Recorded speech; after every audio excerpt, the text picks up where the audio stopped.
Back to Sunday Night in America. Trade is not the only reason to crack down on China. China steals intellectual property and floods the market with cheap, dangerous knockoffs and allows fentanyl to flow and competes against domestic manufacturers who have to follow different rules. Yes, there are 1.5 billion potential customers in China, but at what cost? And speaking of trade, the U.S. does not use the Suez Canal often, but Europe does, and the Houthis don't care who they shoot at. So is there an American interest in taking the Houthis out? Tom Cotton served in uniform and chairs the Senate Intel Committee. Welcome, Mr. Chairman. Thank you for being with us. Tariffs are dominating the conversation, but China doesn't trade fairly even without this current debate. So what should our trade approach be with that country? Well, good evening, Trey. Thanks for having me on. As it happens, I've just written a book about China, and in no small part about the way they've cheated American workers and businesses for decades. As I argue in 7 Things You Can't Say About China, China has waged an economic world war, especially against the United States, going back several decades. They've subsidized their own companies. They give them all kinds of concessions on taxes and land and regulation. Oftentimes they own these companies, something no American company can compete with fairly. At the same time, they attack our companies. They hack into their systems to steal their intellectual property. They exclude them from the Chinese market. They have forced technology transfers if they admit them to the Chinese market. So what President Trump has long tried to do is level the playing field with communist China. And it's not just the tariffs, as you say, they're also taking important policy steps like closing the so-called de minimis loophole, which allows hundreds of dollars of goods and individual orders to come to the United States from China, undermining American businesses, evading American tax and tariff laws. He closed that as well. So that's just a small first step to making communist China play by the same rules that the rest of the civilized world does. Chairman, in addition to being a prolific author, you served in uniform. I consider you to be a military expert. I spent some time recently with the president of Finland. He went to college in the U.S., by the way. You probably knew that. They share a long border with Russia. So he's watching the future of NATO, particularly as the U.S. relates to NATO. What do you think the future of NATO is?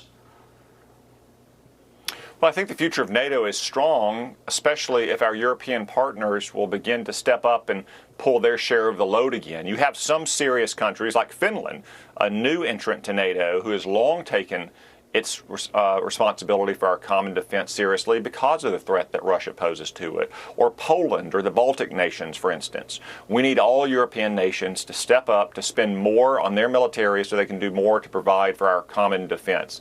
Back during the Cold War, the divide between the United States and the rest of NATO was about 50-50. Since the Cold War, it's trended more towards like 70-30. That's not something that the United States can tolerate anymore when we're called upon, for instance, to support our friends in the Middle East, like Israel, or take on a bunch of rebel outlaws in Yemen who are shooting at our sailors, and most importantly, to deter the threat of communist China in the Pacific. Europe has to do more for our common defense. If they do, the future of NATO is very strong.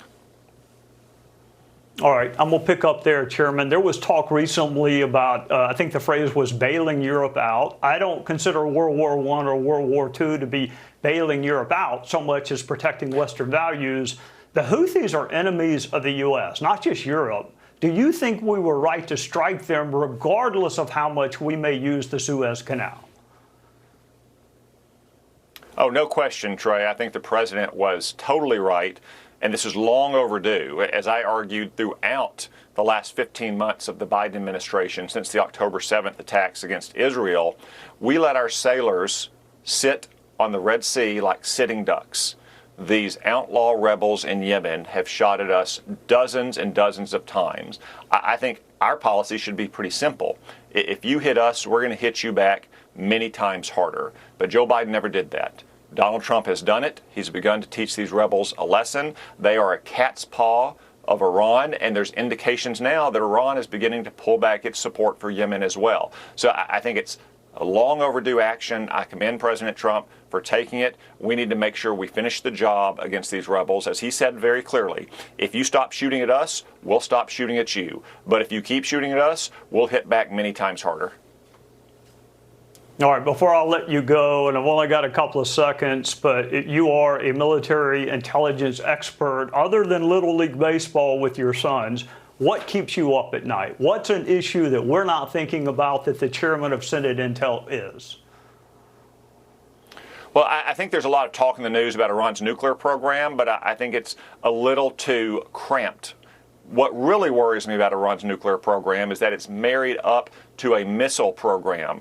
So if they got nuclear weapons, they wouldn't just be able to attack our friends in Israel or in the Arab world. They could strike the United States in just a matter of a few years, much like North Korea can now as well. So I don't think there's enough focus on the imminent threat that Iran's nuclear program poses, not just to our friends in the Middle East, but to the United States itself.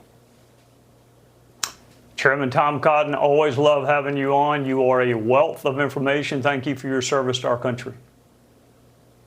Thank you, Trey.